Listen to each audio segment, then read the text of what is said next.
When you're learning how to operate heavy equipment, one wrong move can cause damage or injuries. That's why it's becoming more common to train on a simulator, which can replicate real-life scenarios, from typical maneuvers to emergency situations. Whether learning to operate a crane, backhoe, or excavator, it's safer for a trainee to make rookie mistakes at a virtual worksite.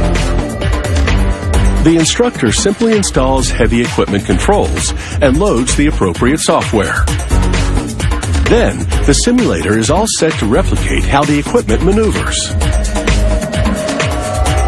A heavy equipment simulator begins life as a series of 3D technical drawings. Mechanical engineering technicians plug in the details of the customer's order, including foot pedals and joysticks, to control the equipment's various movements. Then assembly can begin. Following the plans, technicians build the steel motion platform, which replicates the movement of the cab. Its base has wheels for rolling the simulator from one location to another. This drive controls the 3 actuators which raise, lower, and tilt the platform.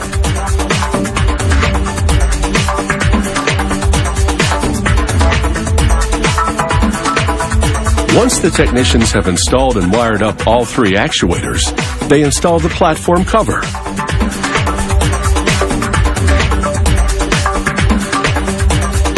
Next, they mount the height-adjustable seat. At its base, enclosed in a bellow, is a pneumatic suspension system. This enables the seat to realistically bounce or jerk in response to the action being simulated. Meanwhile, another technician assembles the simulator's control box. He mounts the joystick controller and connects its wiring to a cable inside. The cable leads to a connector on the base of the box. That connector simply plugs into the motion platform right next to the operator's seat.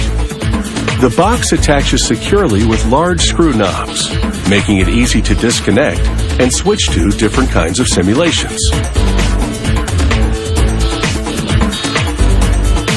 The foot pedals are mounted to a separate platform. Technicians attach it to the motion platform with 2 screws. Like the control box, the idea is to be able to switch this pedal platform easily for a different one. The simulator's cab is now fully assembled, and it moves just like a real one.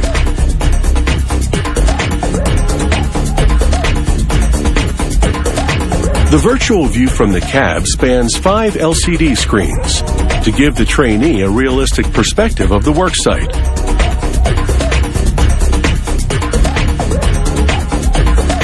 After installing the screen supports, workers mount the screens.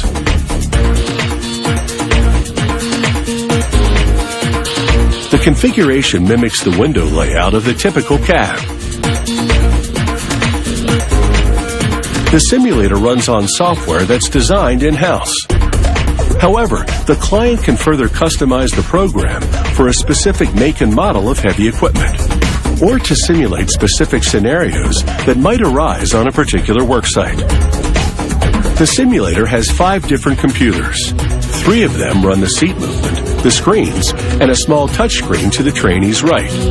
That screen displays the buttons, knobs, and levers of the heavy equipment's dashboard. The 4th computer calculates the physics of the simulated environment, such as the excavator's digging movement and the corresponding soil movement. The 5th computer manages the training scenarios. For instance, an instructor can program adverse weather conditions to make the exercise more difficult. To simulate a different piece of equipment, the instructor simply switches the joystick and pedals if necessary, and loads the appropriate software.